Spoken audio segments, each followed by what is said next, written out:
Assalamualaikum warahmatullahi wabarakatuh. Perkenalkan, nama saya Widya Putri Nurfadila dari Prodi PBSI dari kelas 2A. Di sini saya akan mempresentasikan pengkajian sastra menggunakan pendekatan pasca kolonial dari novel Burung-Burung Manyar. Baik, langsung saja kita presentasinya. Kajian postkolonialisme dapatlah dianggap dimulai ketika terjadi fajar budi di 3 benua. Ada Afrika, Asia, dan Amerika Latin. Sebagai bentuk kulminasi pengalaman akan penindasan dan perjuangan terhadap kolonialisme. Menurut Young, kajian postkolonialisme bukanlah suatu bentuk genderang perang terhadap apa yang terjadi di masa lalu, namun bentuk perjuangan terhadap realitas kekinian yang masih terjajah oleh bentuk neokolonialisme selepas kemerdekaan mencapai rukun 2. Bentuk perlawanan terhadap kolonialisme tidaklah berhenti setelah kemerdekaan dicapai, namun juga harus tetap diteruskan ketika disadari bahwa kolonialisme tidak hanya telah menjajah secara fisik, namun imbas penjajahan sebenarnya juga sudah merasuk ke dalam pikiran bawah sadar. Menurut Nandy 1983, ini juga yang diabaikan oleh negara-negara yang telah merdeka. Justru yang sering terjadi adalah bagaimana penduduk dari negara-negara yang telah merdeka melupakan identitas mereka dan juga menganggap diri mereka sebagai inferior di hadapan bekas penjajah. Istilah postkolonialisme menjadi suatu bentuk kajian sastra yang serius muncul pertama kali ketika Bill Ashford dalam buku The Empire Rises Back Theory and Practice in Postcolonial Literature menggunakan istilah tersebut untuk menggantikan istilah sebelumnya untuk merajuk sastra di negara bekas penjajahan Eropa, sastra World Trade World atau sastra daerah Commonwealth.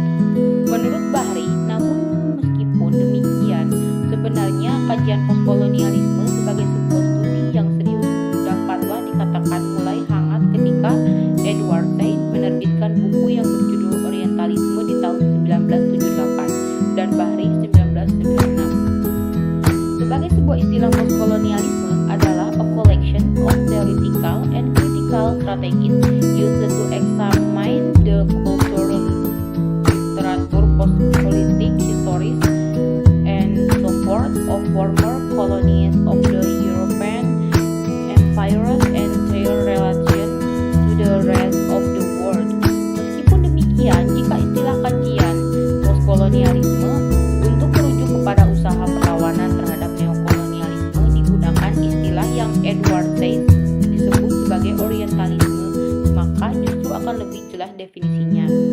Nah, menurut Said, tindakan demikian justru malah akan membuat orang-orang timur pemeluk Islam sebagai objek pesakitan yang posisinya menjadi tidak sepadan untuk diajak dialog untuk perdamaian.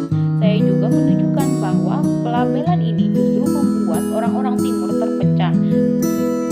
Diskursus pembelaan akan Islam dan bagi sebagian orang-orang yang timur lainnya di daerah radikalisasi Islam demikian yang memang disengaja akan membuat negara-negara bekas terjajah atau yang memiliki warga negara pemeluk Islam menjadi stagnan kemajuan karena sibuk dengan diskursus yang disulut oleh tulisan orientalis, dan ini merupakan bentuk neokolonialisme baru. Terus selanjutnya, tokoh lain yang terkenal di dalam gerakan postkolonialisme selain Edward Said adalah Gayatri Spivak.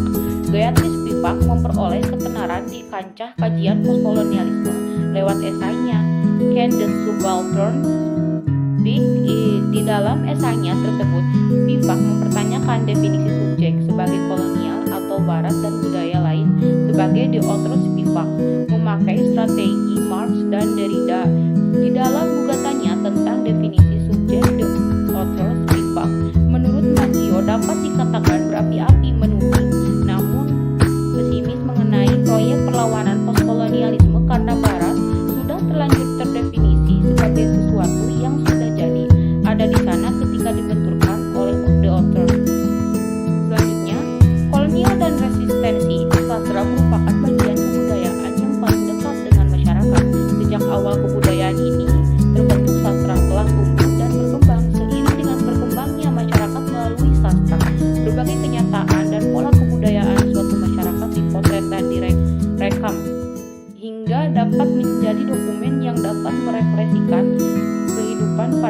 sastra tersebut diciptakan. Selain itu, sastra juga dapat menjadi media yang menampung berbagai aspirasi individu maupun kelompok tertentu. Peran sastra dalam postkolonialisme adalah media penyampaian gugatan.